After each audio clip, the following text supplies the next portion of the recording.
concern have to do with me. My hour has not yet come. Some translations of the Bible say, my time has not yet come. My hour has not yet come. In verse 5, his mother then said to the servants of the wedding, whatever he says to you, whatever Jesus Christ says to you, do it. And that is a statement that you can put on your doorpost, you can put on your fridge, you can make it the homepage of your laptop, you can write it somewhere. Whatever he says to you, do it.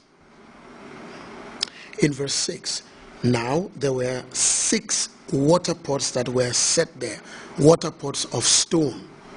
Like in Wolof we say ndal.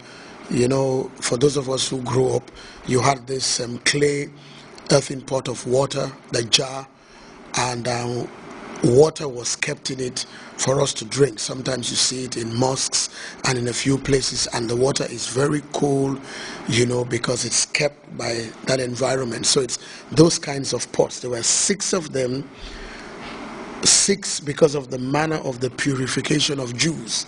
The 6 had to do with the Jewish rites of purification, or ablution if you like. And these 6 contain 20 or 30 gallons of water apiece. So there was at least 120 gallons total, or 180 gallons total of water. Jesus said to the servants, fill these water pots with water. And they filled them up, each to the brim. And then he said to them, draw some out and take it to the master of the feast. And they took it. When the master of the feast had tasted the water that was made wine, and he did not know where it came from, but his servants who had drawn the water knew, the master of the feast called the bridegroom and said to him, every man at the beginning of the feast sets out the good wine. And when the guests have drunk, and drunk well, drunk as per the pastors of drunk, or drink, drank, drunk. When they have well drunk, then they serve the inferior quality. But you have kept the good wine until now. Then verse 11 says, this beginning of signs or miracles Jesus did in Cana of Galilee. And he did it, and it manifested his glory. And his disciples believed in him. And after this, he went down to a place called Capernaum, himself, his mother, his brothers, and his disciples. But they did not stay there for many days. It's evident to me that not even 2 parts will exhaust all the weighty matters that are inside these 12 verses of this story. But we will see how far we go. If we have to add a 3rd part, we will. We are not in a hurry. We are not running anywhere. We are trying to get into the discovery of truth. Because whenever you know truth, darkness and ignorance is dispelled, conjecture and suspicion is expelled. You stand in authority, you speak with authority, because you have had an encounter experientially which nothing or nobody can remove you, contend with you, or shake you from, because it's a personal reality.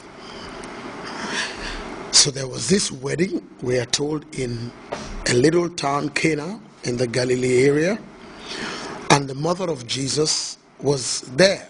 Mary, I suppose she was invited, or she must have just been one of the many mothers, because in many ways the Jewish tradition, sometimes if you juxtapose it to the African way of doing things, it's almost the same. And sometimes people think that maybe we got it from them or they got it from us, but there are similarities in some of the things we do. And so maybe Jesus' mother was there, like one of the godmothers of the event, the mothers in Israel, the mothers.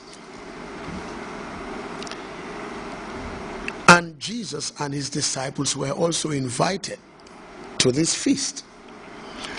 And so in any wedding feast, there is food, there is drink. Most of us go to weddings, we know in the reception, there are stories, there are toasts, there are salutes, there are toasts that are proposed, there are responses to them, there are jokes, there are songs, there are, these days it might be email, Instagram, WhatsApp, Viber.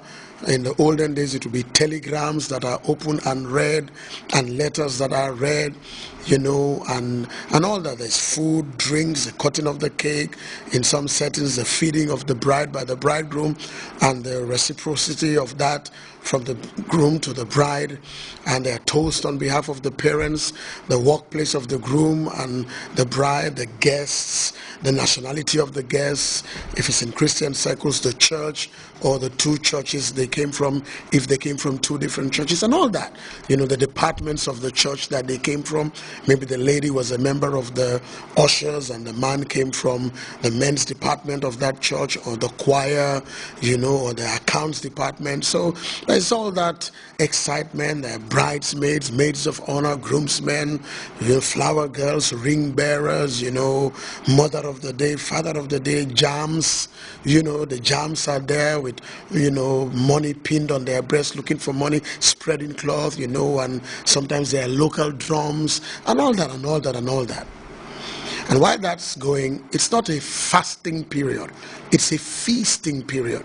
So there would have been a budget. There is at least one caterer there for food, for drinks, for snacks, because most weddings tend to take place around 11 noonday, and by the time they're finished, it's lunchtime.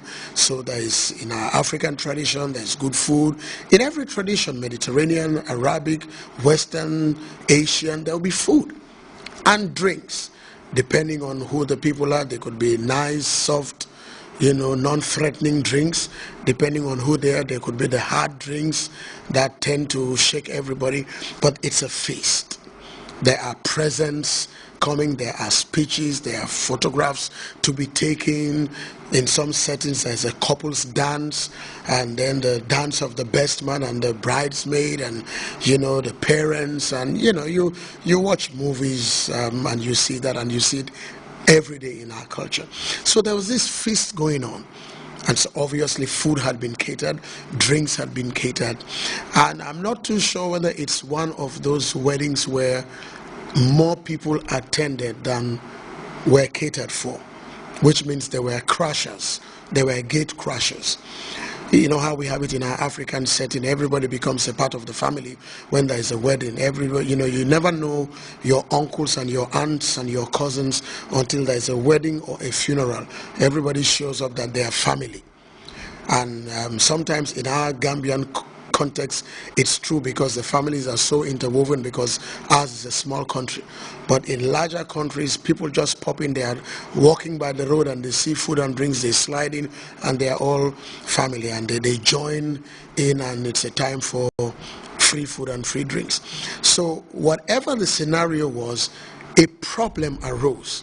The problem arose because the drink finished, the wine finished. I like to think it was non-alcoholic wine. It finished. And if you ever host anything and you've invited people, and sometimes people assess you and they feel that, well, these people are really going to display money, so let me not eat at home. They come anticipating after this 90-minute service, 60-minute service, sometimes 2 hours, and then the couple go to take photographs, maybe by the beach, by a hotel. By the time they come back, 30 minutes has gone. By the time they settle in the reception, and all the people of the high table are being mentioned and they're being called, music is being played, they clap for them. By the time they settle, it's like an hour has gone. So people are really hungry, and they want to eat and they want to drink. And as they're eating and they're drinking, it's as if the drink they have It's an official drink. It's the toasting drink, because as the toast and the responses come after the proposals and the salutes, let's drink.